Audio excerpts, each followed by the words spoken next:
LDC 2017 Kannur Ernakulam എന്നാണ് നമ്മൾ ആദ്യം ചെയ്യാൻ പോകുന്നത്. ഞാൻ പറഞ്ഞു ബിഗിനേഴ്സിനുള്ളതാണ്. അപ്പൊ ചോദ്യം അതിനോടനുബന്ധമായ വസ്തുതകൾ മാത്രം ചെയ്യുമ്പോൾ ശ്രദ്ധിക്കേണ്ടത് ഒരിക്കൽ കൂടി ഓർമ്മിപ്പിക്കാം. 20 സെക്കൻഡ് സമയം തരും ഒരു മുൻകാല PSC ചോദ്യം ആൻസർ ചെയ്യാം. തീർച്ചയായും നിങ്ങൾ ആ 20 സെക്കൻഡ് സമയത്തിനുള്ളിൽ നിങ്ങൾക്ക് അറിയുന്നുണ്ടെങ്കിൽ മാത്രം രേഖപ്പെടുത്തണം. ഒരു നോട്ട് ബുക്ക് കയ്യിൽ വെക്കണം, പ്രധാനപ്പെട്ട കാര്യങ്ങൾ അതിൽ രേഖപ്പെടുത്തണം. അങ്ങനെ നിങ്ങളുടെ നോട്ട് ബുക്കും ഈ വീഡിയോയും വെച്ച് പോയാൽ നമുക്ക് 2015 മുതൽ 2021 വരെയുള്ള പ്രധാന ക്വസ്റ്റ്യൻ പേപ്പർ മുഴുവൻ നമുക്ക് എന്ത് ചെയ്യാം, സോൾവ് ചെയ്ത് പോവാം. ഇത് തുടക്കക്കാർക്ക് വേണ്ടിയിട്ടുള്ളതാണ്. PSC പരീക്ഷ പഠിച്ചു തുടങ്ങുന്നവർക്ക് വളരെ വേഗത്തിൽ PSC പരീക്ഷയുടെ മാതൃക അറിയുന്നതിന്, അതുപോലെ തന്നെ പെട്ടെന്ന് കാര്യങ്ങൾ പഠിച്ചെടുക്കുന്നതിനും വേണ്ടിയിട്ടാണ്. ആദ്യത്തെ ചോദ്യം, കേരള സംസ്ഥാനം രൂപീകൃതമായപ്പോൾ കർണാടക ജില്ലയുടെ ഭാഗമായിരുന്ന ഏത് താലൂക്കാണ് കൂട്ടിച്ചേർത്തത് എന്നതാണ്. 4 ഓപ്ഷനാണ്: തോവാള, അഗസ്തീശ്വരം, ഹോസ്ദുർഗ്, വിളവൻകോട്.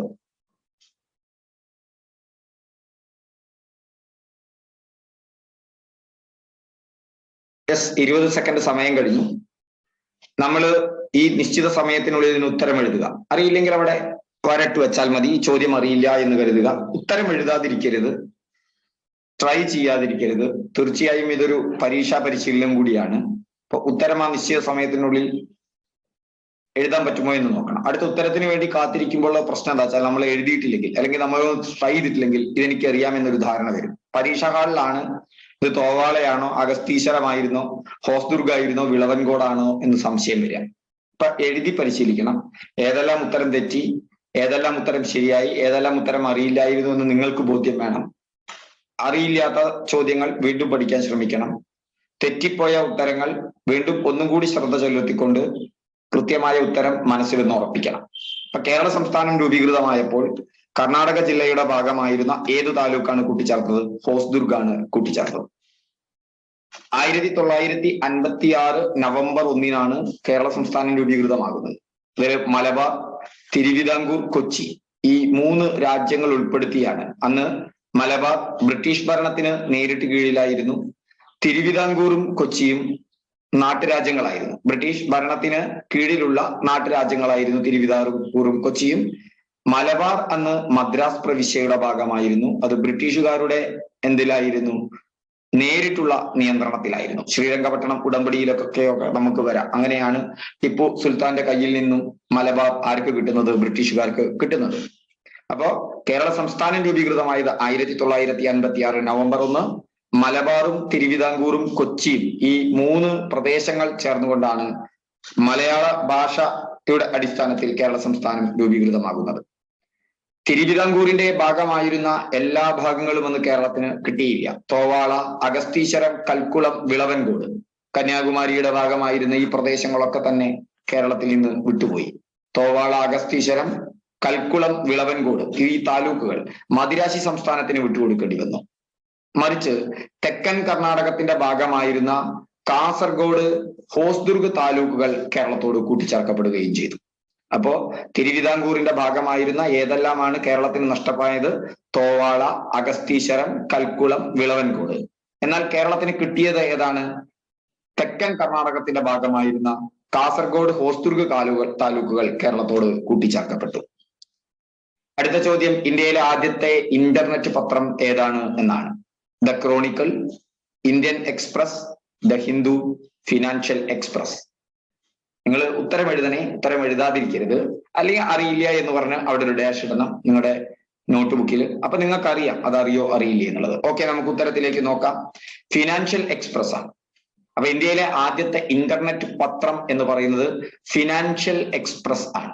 എക്സ്പ്രസ് ആണ്, ഫിനാൻഷ്യൽ ആണ്. ഓർത്തു വെക്കുക, ഫിനാൻഷ്യൽ എക്സ്പ്രസ് ആണ് ഇന്ത്യയിലെ ആദ്യത്തെ ഇന്റർനെറ്റ് പത്രം.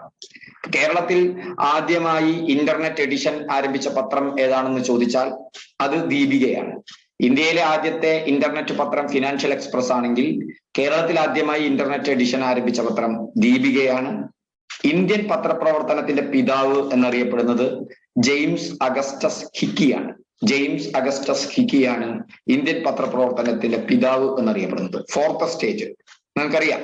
ഫോർത്ത് സ്റ്റേറ്റ് ഏതാണ്? പത്രങ്ങളെയാണ് ഫോർത്ത് സ്റ്റേറ്റ് എന്നറിയപ്പെടുന്നത്. ഇന്ത്യയിലെ ആദ്യത്തെ ദിനപത്രം എന്ന് പറയുന്നത് ബംഗാൾ ഗസറ്റ് ആണ്. ഇന്ത്യയിലെ ആദ്യത്തെ ദിനപത്രം ബംഗാൾ ഗസറ്റ് ആണ്. എന്നാൽ നിലവിൽ പ്രസിദ്ധീകരണം തുടരുന്ന ഏറ്റവും പഴയ ദിനപത്രം എന്ന് പറയുന്നത് ബോംബെ സമാചാർ ആണ്. ഇവിടെ നമുക്കൊരു പ്രശ്നം വരുന്നത് പലപ്പോഴും ഉത്തരങ്ങൾ തെറ്റിപ്പോകും. നമുക്കറിയാം PSCക്ക് നെഗറ്റീവ് മാർക്ക് ഉണ്ട്. ഒന്ന് തെറ്റിയാൽ 1/3 മാർക്ക് കുറയും. നിങ്ങൾക്കൊരു മാർക്ക് നഷ്ടപ്പെടുക മാത്രമല്ല, നിങ്ങൾ സ്കോർ ചെയ്ത ശരി ഉത്തരത്തിൽ നിന്ന് 1/3 മാർക്ക് കുറയുകയും ചെയ്യും. എവിടെയാണ് അപകടം പതിയിരിക്കുന്നത്? നമ്മളിപ്പോ ഇന്ത്യയിലെ ആദ്യത്തെ ദിനപത്രം ബംഗാൾ ഗസറ്റ് ആണ്. അപ്പൊ നിലവിൽ പ്രസിദ്ധീകരണം തുടരുന്ന ഏറ്റവും പഴയ ദിനപത്രം എന്ന് പറയുന്ന ഒരു ചോദ്യത്തിൽ തീർച്ചയായും അവർ ബംഗാൾ ഗസറ്റ് എന്നുള്ള ആൻസർ കൊടുത്തിരിക്കും. അപ്പൊ ഇന്ത്യയിലെ ആദ്യത്തെ ദിനപത്രമാണല്ലോ എന്നുള്ള ധാരണയിൽ നിങ്ങൾ ബംഗാൾ ഗസറ്റ് എന്നുള്ള ഉത്തരം എഴുതും. അവിടെ നിങ്ങൾക്ക് 1/3 മാർക്ക് കുറയും. അത് തിരിച്ചറിയാനാണ്, അതിനോടൊപ്പം തന്നെ അതിനോട് ബന്ധപ്പെട്ട എന്ത് നമ്മൾ കണ്ടിരിക്കണം, അവിടെ ഉത്തരം കണ്ടിരിക്കണം. നിലവിൽ പ്രസിദ്ധീകരണം തുടരുന്ന ഏറ്റവും പഴയ ദിനപത്രം ബോംബെ സമാചാർ ആണ്. ഇന്ത്യയിലെ ആദ്യത്തെ ദിനപത്രമായ ബംഗാൾ ഗസറ്റ് ഇടയ്ക്ക് വെച്ച് നിലച്ചുപോയിരുന്നു. ബോംബെ സമാചാർ പ്രസിദ്ധീകരിച്ച വർഷം, ആ പ്രസിദ്ധീകരണം ആരംഭിച്ച വർഷം അത് ഓർത്തിരിക്കുക. ബോംബെ സമാചാർ പ്രസിദ്ധീകരണം ആരംഭിച്ച വർഷം ഏതാണ്? 1822 1822 ബോംബെ സമാചാർ പ്രസിദ്ധീകരണം ആരംഭിച്ച വർഷം. ഇതിനൊന്നും എന്റെ അഭിപ്രായത്തിൽ അനാവശ്യമായ കോഡുകൾ നിങ്ങൾ പഠിക്കേണ്ട ആവശ്യമില്ല. പിന്നെ കോഡുകളുടെ കോഡുകൾ വേണ്ട എന്നുള്ളതല്ല, ആവശ്യ സമയത്ത് നമുക്ക് ഉപയോഗിക്കാം. എല്ലാത്തിനും കോഡുകൾ ഉപയോഗിക്കുക എന്ന് പറയുന്നതിനേക്കാൾ നല്ലത് നിങ്ങൾ ഇത് നിരന്തരമായി കേൾക്കുന്നു, ഇതിനെക്കുറിച്ചൊക്കെ എന്ത് ചെയ്യുന്നു, ഒരു ചെറിയ ചെറിയ ധാരണ മെല്ലെ മെല്ലെ ഉണ്ടാക്കിയെടുക്കുന്നു. സ്പീഡിൽ ഉണ്ടാക്കിയെടുക്കണ്ട, മെല്ലെ മെല്ലെ ഉണ്ടാക്കിയെടുക്കുന്നു. പല ചോദ്യങ്ങളിലായിട്ട് ഇത് ആവർത്തിച്ചു വരും. അങ്ങനെ നിങ്ങളുടെ മനസ്സിലേക്ക് കയറും. മറ്റൊരു കാര്യമുള്ളത് എന്താ വെച്ചാൽ, ഈ വർഷങ്ങൾ നോക്കുമ്പോൾ വർഷങ്ങളെ കുറിച്ച് ഒരു ധാരണ ഉണ്ടാകുക. അപ്പൊ 1600 എന്നുള്ള വർഷം, 1600 ബ്രിട്ടീഷ് ഈസ്റ്റ് ഇന്ത്യ കമ്പനി സ്ഥാപിതമാകുന്നത്. ബ്രിട്ടീഷ് ഈസ്റ്റ് ഇന്ത്യ കമ്പനി സ്ഥാപിതമാകുന്നത് 1600 1757 പ്രധാനപ്പെട്ട പ്ലാസി യുദ്ധം നടക്കുന്നത്. ഏറ്റവും പ്രധാനപ്പെട്ട ഒരു യുദ്ധം. ബ്രിട്ടീഷ് രാജിന് തുടക്കമിടുന്നത് 1757 യുദ്ധത്തോടു കൂടിയിട്ടാണ്. 1600 ബ്രിട്ടീഷ് ഈസ്റ്റ് ഇന്ത്യ കമ്പനി ഇന്ത്യയിലെ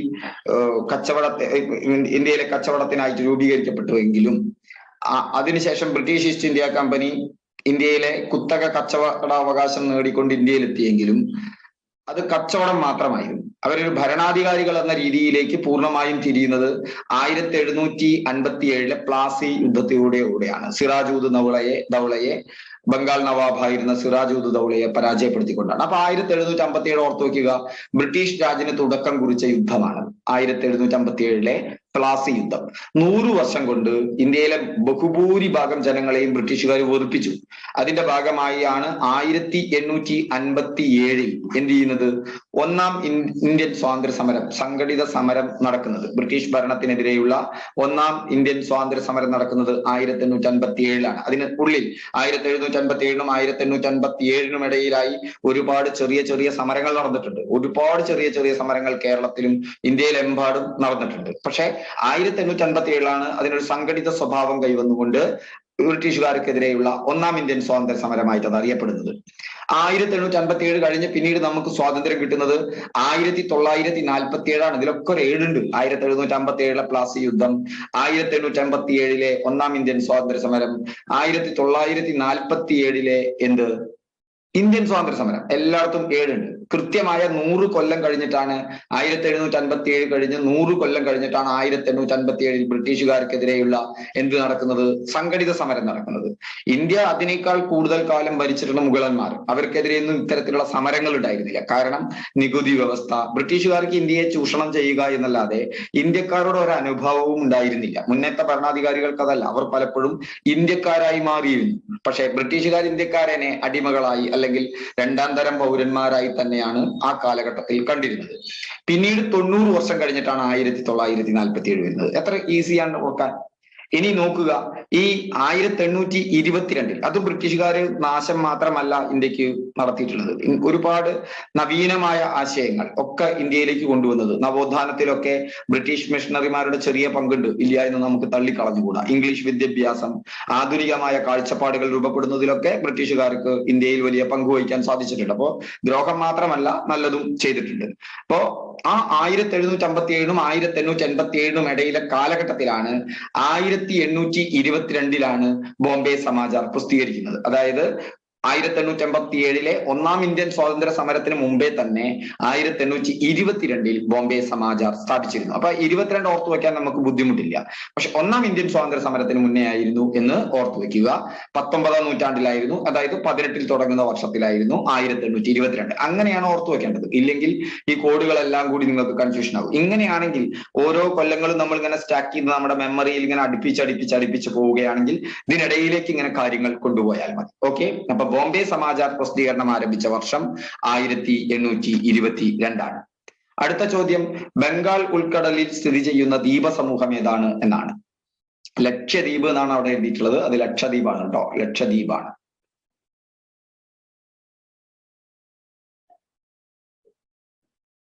ഉത്തരം എഴുതാനുള്ള സമയമാണ്. ആലോചിച്ചെഴുതിയാൽ മതി. ബംഗാൾ ഉൾക്കടലിൽ സ്ഥിതി ചെയ്യുന്ന ദ്വീപസമൂഹം ആൻഡമാൻ നിക്കോബാർ ദ്വീപുകളാണ്. നമുക്കറിയാം ഇന്ത്യയുടെ ഭൂപ്രകൃതി പ്രകാരം ഇന്ത്യയുടെ തെക്ക് ഭാഗത്ത് നിങ്ങൾക്കറിയാം ഇന്ത്യൻ മഹാസമുദ്രമാണ്. ഇന്ത്യൻ മഹാസമുദ്രം ഒരു ഭാഗത്ത് അറബിക്കടലാണ്, അറബിക്കടൽ എന്നും അറിയപ്പെടുന്നുണ്ട്. പടിഞ്ഞാറ് ഭാഗത്ത്, ഇന്ത്യയുടെ പടിഞ്ഞാറ് ഭാഗം അത് അറബിക്കടലാണ്, മറ്റൊടത്ത് ബംഗാൾ ഉൾക്കടലാണ്. ഇങ്ങനെ രണ്ട് സമുദ്രങ്ങളായിട്ട് നമുക്ക് പേര് കൊടുക്കാം ഇന്ത്യൻ മഹാസമുദ്രത്തെ. മൊത്തം പൊതുവായി ഇത് ഇന്ത്യൻ മഹാസമുദ്രമാണ്. ആ ഇന്ത്യൻ മഹാസമുദ്രം ഇന്ത്യയുടെ തെക്ക് ഭാഗത്ത് ഇന്ത്യൻ മഹാസമുദ്രമാണ്. അത് പടിഞ്ഞാറ് ഭാഗത്ത് അറബിക്കടൽ എന്നും അതുപോലെ തന്നെ കിഴക്ക് ഭാഗത്ത് ബംഗാൾ ഉൾക്കടൽ എന്നും അറിയപ്പെടുന്നു. ഇപ്പൊ പടിഞ്ഞാറ് ഭാഗം എന്ന് പറഞ്ഞാൽ കേരളത്തിന്റെ തീരം അല്ലെ. ആ കേരളത്തിന്റെ തീരത്തിനടുത്തായാണ് ലക്ഷദ്വീപ് സ്ഥിതി ചെയ്യുന്നത്. ആ ലക്ഷദ്വീപ് അറബിക്കടലിലാണ്. എന്നാൽ ആൻഡമാൻ നിക്കോബാർ ഐലൻഡുകൾ എന്ന് പറയുന്നത് ബംഗാൾ ഉൾക്കടലിലാണ്. ലക്ഷദ്വീപിന്റെ തലസ്ഥാനം കവറത്തിയാണ്. ലക്ഷദ്വീപിന്റെ തലസ്ഥാനം ഏതാണ്? കവറത്തിയാണ്, മറക്കണ്ട. എന്നാൽ ആൻഡമാൻ നിക്കോബാർ ഐലൻഡുകളുടെ തലസ്ഥാനം പോർട്ട് ബ്ലെയറിലാണ്. അപ്പോ അറബിക്കടലിൽ ലക്ഷദ്വീപ്, ബംഗാൾ ഉൾക്കടലിൽ ഏതാണ്? ആൻഡമാൻ നിക്കോബാർ ഐലൻഡുകൾ. ഓക്കെ, അപ്പൊ ഇന്ത്യയിലെ ഏറ്റവും വലിയ ദ്വീപസമൂഹം ഏതാണ്? ഇന്ത്യയിലെ ഏറ്റവും വലിയ ദ്വീപസമൂഹം ആൻഡമാൻ നിക്കോബാർ ഐലൻഡുകൾ തന്നെയാണ്. ആൻഡമാൻ നിക്കോബാർ ദ്വീപുകളുടെ തലസ്ഥാനം നമ്മൾ നേരത്തെ പഠിച്ചു, പോർട്ട് ബ്ലെയർ ആണ്. സ്വാതന്ത്ര്യ സമര സേനാനികളെ ജയിലിലടയ്ക്കാൻ ആൻഡമാനിൽ ഒരു ജയിൽ ഉപയോഗിച്ചിരുന്നു. ആ ജയിലിന്റെ പേര് സെല്ലുലാർ ജയിൽ എന്നാണ്. ഇന്ത്യയിലെ ഒരുപാട് സ്വാതന്ത്ര്യ സമര സേനാനികളെ അവിടേക്ക് നാട് കടത്തുകയും ജയിലിലടക്കുകയും ചെയ്തിട്ടുണ്ട്. അപ്പോ സ്വാതന്ത്ര്യ സമര സേനാനികളെ ജയിലിലടയ്ക്കാൻ ആൻഡമാനിലെ ഏത് ജയിലാണ് ഉപയോഗിച്ചിരുന്നത്? സെല്ലുലാർ ജയിലാണ്. ഇതിനാണ് പോർട്ട് ബ്ലെയർ. ഇവിടെ ഈ പോർട്ട് ബ്ലെയറിലാണ്, അതായത് ആൻഡമാൻ നിക്കോബാർ ദ്വീപുകളുടെ തലസ്ഥാനമായ പോർട്ട് ബ്ലെയറിലാണ് ഈ സെല്ലുലാർ ദ്വീപ് സ്ഥിതി ചെയ്യുന്നത്. ഇതിന് മറ്റൊരു പേരുണ്ട്, കാലാപാനി എന്ന് പറയുന്ന മറ്റൊരു പേരും ഈ പോർട്ട് ബ്ലെയറിലെ സെല്ലുലാർ ജയിലിനുണ്ട്. ലക്ഷദ്വീപ് 36 ദ്വീപുകൾ ചേർന്നതാണ് ലക്ഷദ്വീപ്. അറബിക്കടലിലാണ്. ആൻഡമാൻ നിക്കോബാർ ദ്വീപുകൾ എവിടെയാണ്? ബംഗാൾ ഉൾക്കടലിലാണ്. ലക്ഷദ്വീപിലെ ഏറ്റവും വലിയ ദ്വീപ് എന്ന് പറയുന്നത് ആന്ത്രോത്ത് ആണ് ഏറ്റവും വലിയ ദ്വീപ്. അത് കണ്ടാൽ തന്നെ ആ വാക്ക് കണ്ടു നോക്കൂ, ആന്ത്രോത്ത്. അങ്ങനെയും നമ്മുടെ മനസ്സിൽ ഒരു ചിത്രമായിട്ട് ഉറപ്പിച്ചാലും മതി. ആന്ത്രോത്ത് കാണുമ്പോ തന്നെ എന്തോ വലിയ വാക്ക്. ആനേര ആണ്ട്, ആനയ്ക്കൊരു തുമ്പിക്കൈയുണ്ട് അവിടെ. അപ്പൊ ലക്ഷദ്വീപിലെ ഏറ്റവും വലിയ ദ്വീപ് എന്ന് പറയുന്നത് ആന്ത്രോത്താണ്. അവിടെ അങ്ങനെ മനസ്സിലേക്ക് ഉറപ്പിച്ചു വെച്ചാൽ മതി. ഒരു കോഡ് എന്നുള്ള നിലയിലേക്കാട്ടും നല്ലത് നിങ്ങളിത് ചിത്രമായിട്ട് രൂപപ്പെടുത്തുക. അപ്പൊ ആന്ത്രോത്ത് എന്നുള്ള വാക്ക് മനസ്സിലേക്ക് ഒന്ന് കാണുക. ലക്ഷദ്വീപിലെ ഏറ്റവും വലിയ ദ്വീപ് ആന്ത്രോത്താണ്. കവരത്തിയാണ് ലക്ഷദ്വീപിന്റെ തലസ്ഥാനം. ലക്ഷദ്വീപിന്റെ തലസ്ഥാനം എന്ന് പറയുന്നത് എന്താണ്? കവരത്തിയാണ്. മലയാളമാണ് ലക്ഷദ്വീപിന്റെ ഔദ്യോഗിക ഭാഷ. മലയാളമാണ് ലക്ഷദ്വീപിന്റെ ഔദ്യോഗിക ഭാഷ. PSC പരീക്ഷകളല്ല, ഏത് പരീക്ഷകൾക്കും ഉത്തരങ്ങൾ പഠിക്കാൻ, ഇത്തരത്തിലുള്ള ഒബ്ജക്റ്റീവ് ജനറൽ നോളജ് പഠിക്കാൻ എല്ലാ മെത്തേഡുകളും നമ്മൾ നോക്കണം. അതിൽ ഏറ്റവും പ്രധാനപ്പെട്ട മെത്തേഡ് നിങ്ങൾ പഠിച്ചത് വീണ്ടും ഉറപ്പിക്കുക എന്നുള്ളതാണ്. പഠിച്ചത് വീണ്ടും ഉറപ്പിക്കാൻ ഏറ്റവും നല്ല മാർഗം എന്ന് പറഞ്ഞാൽ നോട്ടുകൾ എഴുതിയെടുക്കുക, കേൾക്കുക, ക്ലാസ്സുകൾ കാണുക എന്നുള്ളതാണ്. ഇത് മൂന്നും അതിലെ വളരെ പ്രധാനപ്പെട്ട ഭാഗമാണ്. ബാക്കി കോഡുകളൊക്കെ നിങ്ങൾ സ്വയം രൂപപ്പെടുത്തുകയാണ് ഏറ്റവും ബെസ്റ്റ്. അപ്പോഴാണ് നിങ്ങളുടെ മനസ്സിൽ അത് ഉറച്ചു നിൽക്കുക. അവിടെ ഒരു പഠനം, സ്വയം പഠനം നടക്കുന്നുണ്ട്. അപ്പൊ നിങ്ങളുടെ മനസ്സിൽ അത് ഉറച്ചു നിൽക്കും. ഓക്കെ, എങ്കിൽ കോഡുകൾ വേണ്ട എന്നല്ല, എന്നാൽ എല്ലായിടത്തും കോഡുകൾ എന്നുള്ള രീതിയിലേക്ക് നിങ്ങൾ പോകണ്ട. കുറച്ചൊക്കെ കാര്യങ്ങൾ മനസ്സിലാക്കിയും പഠിക്കാൻ ശ്രമിക്കുക. ഗാർഹിക പീഡനത്തിൽ നിന്നും സ്ത്രീകൾക്ക് സംരക്ഷണം നൽകുന്ന നിയമം നിലവിൽ വന്ന വർഷം ഏതാണ് എന്നാണ് ചോദ്യം.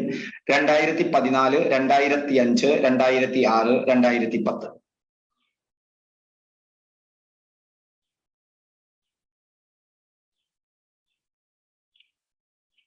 ഓക്കെ, ഗാർഹിക പീഡനത്തിൽ നിന്നും സ്ത്രീകൾക്ക് സംരക്ഷണം നൽകുന്ന നിയമം നിലവിൽ വന്ന വർഷം 2006 ആണ്. ഇത് ഓർക്കുമ്പോൾ മനസ്സിലാക്കുക, 2000-ന് ശേഷമാണ് ഈ നിയമം നിലവിൽ വന്നത്. ഗാർഹിക പീഡനത്തിൽ നിന്നും സ്ത്രീകൾക്ക് സംരക്ഷണം നൽകുന്ന നിയമം നിലവിൽ വന്നത് ഏതിനു ശേഷമാണ്? 2000-ന് ശേഷമാണ്. അപ്പൊ ഓപ്ഷനിലും 2000-ന് ശേഷമുള്ള വർഷങ്ങൾ തന്നെയുള്ളൂ. പക്ഷെ ഒരു ഗുണം എന്താ വെച്ചാൽ ഇതിൽ എപ്പോഴെങ്കിലും 1961 എന്നൊക്കെ വരാറുണ്ട് ചിലപ്പോ ഓപ്ഷനിൽ. അപ്പൊ അത് നമുക്ക് ഒഴിവാക്കാൻ പറ്റും. അപ്പൊ അവിടെ ബാക്കി 3 ഉണ്ടാവുള്ളൂ. അപ്പൊ 2000-ലാണ് ഗാർഹിക പീഡനത്തിൽ നിന്നും സ്ത്രീകൾക്ക് സംരക്ഷണം നൽകുന്ന നിയമം നിലവിൽ വരുന്നത്. 2006-ലാണ്.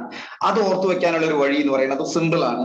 2000 കഴിഞ്ഞ് 2005-ആയി. 2000 കഴിഞ്ഞ് 2005-ആയി. ഇന്ത്യക്ക് സ്വാതന്ത്ര്യം കിട്ടിയിട്ടും നമുക്ക് ഏകദേശം 50 വർഷം കഴിഞ്ഞു. അപ്പോഴും ഗാർഹിക പീഡനം ഇന്ത്യയിൽ നിലനിന്നിരുന്നു. അതിനെതിരെ ഒരു നിയമം വരുന്നത് നോക്കൂ 2000-ങ്ങൾക്ക് ശേഷമാണ്. 2000-ന് ശേഷം എന്ന് 2005-ലാണ് നിലവിൽ വരുന്നത്. ഇപ്പൊ അത് ഓർത്തു വെക്കുക. 2000-നും 2010-നും ഇടയിൽ 2005-ന് ശേഷമാണ്. 2005-ന് ശേഷം 2006-ലാണ് ഗാർഹിക പീഡന നിയമം നിലവിൽ വരുന്നത്. നമുക്ക് ഓർക്കാം. അപ്പോ ബോംബെ സമാചാർ ആരംഭിച്ചത് 1822-ലാണ്, 1857-ന് മുമ്പ്. അപ്പൊ ചില വർഷങ്ങൾ, നമുക്കൊരു കാലഘടനയ്ക്ക് ചില വർഷങ്ങൾ എടുത്തോളൂ. 1600 ബ്രിട്ടീഷ് ഈസ്റ്റ് ഇന്ത്യ കമ്പനി സ്ഥാപിക്കപ്പെട്ടു. നമ്മളിത് ഇതിലേക്ക് ഇങ്ങനെ വർഷങ്ങൾ കൂട്ടിക്കൊണ്ടിരിക്കട്ടോ. 1857 ഒന്നാം ഇന്ത്യൻ സ്വാതന്ത്ര്യ സമരം. 1757 പ്ലാസി യുദ്ധം. അത് കഴിഞ്ഞ് 1947 നമ്മുടെ ഇന്ത്യക്ക് സ്വാതന്ത്ര്യം കിട്ടുന്നു. പിന്നെ 2000 അവിടെ കിടക്കട്ടെ, നമുക്കറിയാം. 2000-ന് ശേഷം ഇപ്പൊ നമുക്ക് 2006 കിട്ടി. അതെന്താണ്? ഗാർഹിക പീഡന നിരോധന നിയമം വരികയാണ്. ഗാർഹിക പീഡന നിരോധന നിയമം.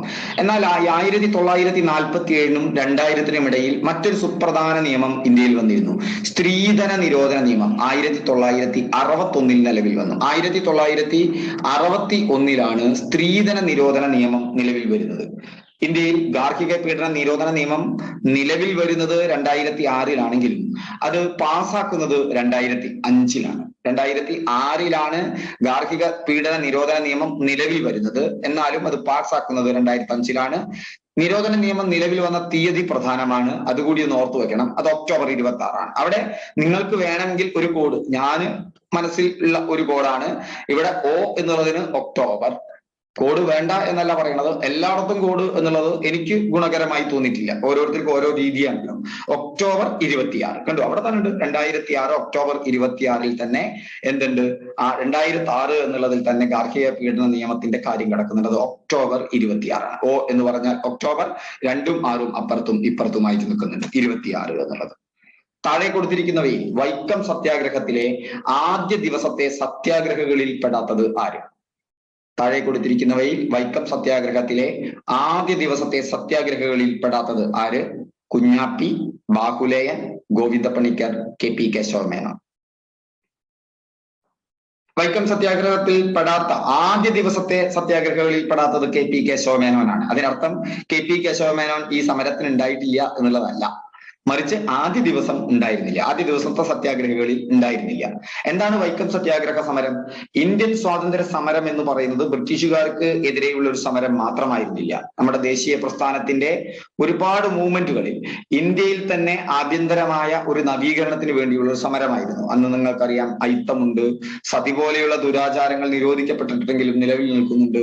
ഇതിനൊക്കെ എതിരെയുള്ള സമരമായിട്ടാണ് ഇന്ത്യൻ സ്വാതന്ത്ര്യ സമരം രൂപപ്പെട്ടു വരുന്നത്. അപ്പൊ അത് ബ്രിട്ടീഷുകാർക്കെതിരെയുള്ള സമരം തന്നെയാണ് പ്രധാനമായും. അതിനോടൊപ്പം തന്നെ ഇന്ത്യയിലെതിരെയുള്ള അനാചാരങ്ങൾക്കും അതുപോലെ തന്നെയുള്ള ദുഷിച്ച കാര്യങ്ങൾക്കുമെതിരെയുള്ള നമുക്ക് നേരെയുള്ള ഒരു ആഭ്യന്തര സമരം കൂടിയായിരുന്നു അത്. നമ്മളെ നവീകരിക്കുന്നതിനുള്ള സമരം കൂടിയായിരുന്നു അത്. അപ്പോ അത്തരം ഒരു സമരമാണ് വൈക്കം സത്യാഗ്രഹം. ആ വൈക്കം സത്യാഗ്രഹം നടക്കുന്നത് 1924 മാർച്ച് 30 മുതൽ 1925 നവംബർ 23 വരെയാണ്. നമ്മുടെ കാലഘട്ടത്തിലേക്ക് വേറൊരാളും കൂടി കടന്നു വരികയാണ്. ഇങ്ങനെ കാലങ്ങൾ വരുന്നത് നമുക്ക് ഗുണമാണ് ഓർമ്മിച്ചു വെക്കാൻ. അപ്പോ നമുക്കറിയാം 1857 ഒന്നാം ഇന്ത്യൻ സ്വാതന്ത്ര്യ സമരം, 1947 ഇന്ത്യക്ക് സ്വാതന്ത്ര്യം കിട്ടുന്നു.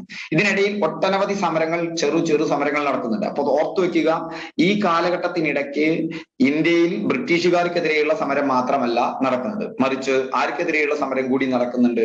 ഇന്ത്യയിലെ ദുരാചാരങ്ങൾക്കെതിരെയുള്ള സമരങ്ങൾ കൂടി നടക്കുന്നുണ്ട്. മനുഷ്യന്റെ അന്തസ്സിനെ അത്രമാത്രം പ്രാധാന്യമായി കണ്ടിരുന്നു ഇന്ത്യൻ സ്വാതന്ത്ര്യ സമരവും ഇന്ത്യൻ ദേശീയ പ്രസ്ഥാനങ്ങളും. അപ്പോ അതിലാണ് 1924-ലാണ് എന്ത് വരുന്നത്, വൈക്കം സത്യാഗ്രഹം വരുന്നത്. ഇത് ഒരു നവോത്ഥാന മൂവ്മെന്റിന്റെ ഭാഗമാണ്. നവോത്ഥാനം എന്ന് ആരംഭിക്കുന്നത് ദേശീയ പ്രസ്ഥാനത്തിനോടൊപ്പം ഒന്നല്ലോ. 1857 ഒന്നാം ഇന്ത്യൻ സ്വാതന്ത്ര്യ സമരത്തിനും എത്രയോ മുമ്പ് ഇന്ത്യയിൽ നവോത്ഥാനത്തിന്റെ, കേരളത്തിൽ തന്നെ വൈകുണ്ഠ സ്വാമികൾ അതിനൊക്കെ എത്രയോ മുമ്പ് തുടക്കം കുറിച്ചിട്ടുണ്ട്. ഒരുപാട് പ്രവർത്തനങ്ങൾക്ക് തുടക്കം കുറിച്ചിട്ടുണ്ട്. ജാതിക്കെതിരെയുള്ള സമരമൊക്കെ വൈകുണ്ഠ സ്വാമികൾ നടത്തിയിട്ടുണ്ട് അല്ലെ. അപ്പൊ അദ്ദേഹത്തിന്റെ അയ്യാവഴി എന്നുള്ള നമുക്ക് പ്രസ്ഥാനത്തെ കുറിച്ചൊക്കെ പിന്നീട് നമുക്ക് പഠിക്കാം. അപ്പൊ 1924 വൈക്കം സത്യാഗ്രഹം നടക്കുന്നത്. ഇന്ത്യയിൽ അയിത്തോച്ചാടനത്തിനെതിരെയുള്ള ആദ്യ സംഘടിത സമരമാണ് ഏത്, വൈക്കം സത്യാഗ്രഹം എന്ന് പറയുന്നത്. ഓർത്തു വെക്കുക, ഇന്ത്യയിൽ അയിത്തോച്ചാടനത്തിനെതിരെയുള്ള ആദ്യത്തെ സംഘടിത സമരമാണ് വൈക്കം സത്യാഗ്രഹം. അപ്പൊ വൈക്കം സത്യാഗ്രഹത്തിന്റെ നേതാവ് എന്ന് പറയുന്നത് ടി.കെ. മാധവനാണ്. വൈക്കം സത്യാഗ്രഹ സമരസമിതി സെക്രട്ടറി എന്ന് പറയുന്നത് കെ. കേളപ്പനാണ്. കെ. കേളപ്പൻ എന്ന് പറഞ്ഞാൽ കേരള ഗാന്ധിയാണ്. ഐക്യ കേരള പ്രസ്ഥാനത്തിന് വേണ്ടിയിട്ട് പ്രവർത്തിച്ച ഒരാളാണ്. അതുപോലെ തന്നെ നിങ്ങൾക്കറിയാം ഒരുപാട് അല്ലെ, നമുക്ക് കേരളത്തിൽ നടന്ന ഉപ്പു സത്യാഗ്രഹം അതിന് നേതൃത്വം നൽകിയിട്ടുണ്ട്. അങ്ങനെ ഒരുപാട് പ്രധാനപ്പെട്ട ഒരാളാണ് കേളപ്പൻ. അതുപോലെ തന്നെയാണ് ടി.കെ. മാധവൻ. ടി.കെ. മാധവനാണ് 1923 നടക്കുന്ന കോൺഗ്രസ് സമ്മേളനം, കാക്കിനാട കോൺഗ്രസ് സമ്മേളനം, അവിടെയാണ് ഈ വൈക്കം സത്യാഗ്രഹ പ്രമേയം അവതരിപ്പിക്കുന്നത്. അപ്പോ കാക്കിനാട കോൺഗ്രസ് സമ്മേളനം കോൺഗ്രസിന്റെ 1923 കാക്കിനാട കോൺഗ്രസ് സമ്മേളനം. അവിടെ വെച്ച് ഈ മൗലാന മുഹമ്മദ് അലിയുടെ അധ്യക്ഷതയിൽ നേടുന്ന സമ്മേളനത്തിൽ സത്യാഗ്രഹ പ്രമേയം അവതരിപ്പിക്കുന്നത് ടി.കെ. മാധവനാണ്. തുടർന്നാണ് 1924 വൈക്കം സത്യാഗ്രഹം നടക്കുന്നത്. 1925 ഗാന്ധിജി എത്തുന്നുണ്ട്. അത് വൈക്കം സത്യാഗ്രഹവുമായി ബന്ധപ്പെട്ടാണ് കേരളത്തിൽ ഗാന്ധിജി എത്തുന്നത്. അപ്പോ 1923 കാക്കിനാട കോൺഗ്രസ് സമ്മേളനം, 1924 വൈക്കം സത്യാഗ്രഹം, 1925 ഗാന്ധിജി കേരളത്തിൽ വൈക്കം സത്യാഗ്രഹവുമായി ബന്ധപ്പെട്ടെത്തുന്നു. വൈക്കം സത്യാഗ്രഹത്തിന്റെ നേതാവ് ടി.കെ. മാധവൻ, വൈക്കം സത്യാഗ്രഹ സമര സമിതി സെക്രട്ടറി കെ. കേളപ്പൻ. ഓർത്തു വയ്ക്കുക. വൈക്കം സത്യാഗ്രഹത്തിന്റെ ലക്ഷ്യം എന്തായിരുന്നു? വൈക്കം സത്യാഗ്രഹം ബ്രിട്ടീഷുകാർക്കെതിരെയുള്ള സമരമല്ല, മറിച്ച് നമുക്കെതിരെയുള്ള സമരം തന്നെയാണ്. വൈക്കം മഹാദേവ ക്ഷേത്രത്തിലേക്കുള്ള പൊതുവഴികളിലൂടെ സഞ്ചരിക്കാൻ സർവ്വജന വിഭാഗങ്ങൾക്കും അനുവാദം നൽകുക എന്നായിരുന്നു വൈക്കം സത്യാഗ്രഹത്തിന്റെ മുഖ്യ ലക്ഷ്യം. അപ്പൊ വൈക്കം മഹാദേവ ക്ഷേത്രത്തിലേക്കുള്ള പൊതുവഴികളിലൂടെ സഞ്ചരിക്കാൻ സർവ്വജന വിഭാഗങ്ങൾക്കും അനുവാദം നൽകുക. അന്നത്തെ കാലത്ത് പൊതുവഴികളിലൂടെ നടക്കാൻ അവർണർക്ക്, അധകൃതർക്ക് അവകാശം ഉണ്ടായിരുന്നില്ല. ആ അവകാശം നേടിയെടുക്കുന്നതിനുള്ള സമരമായിരുന്നു വൈക്കം സത്യാഗ്രഹത്തിന്റെ മുഖ്യ ലക്ഷ്യം. അതിന് നേതൃത്വം നൽകിയത് T K. Madhavan, K. Kelappan, C V. Kunhiraman, K P. കേശവമേനോനായിരുന്നു. നേരത്തെ ചോദ്യത്തിന്റെ ഉത്തരം കെ.പി. കേശവമേനോനായിരുന്നു. വൈക്കം സത്യാഗ്രഹത്തിന്റെ ആദ്യ ദിനത്തിലെ സത്യാഗ്രഹികളിൽ ഇല്ലാത്ത ആള് ആരായിരുന്നു? കെ.പി. കേശവമേനോൻ.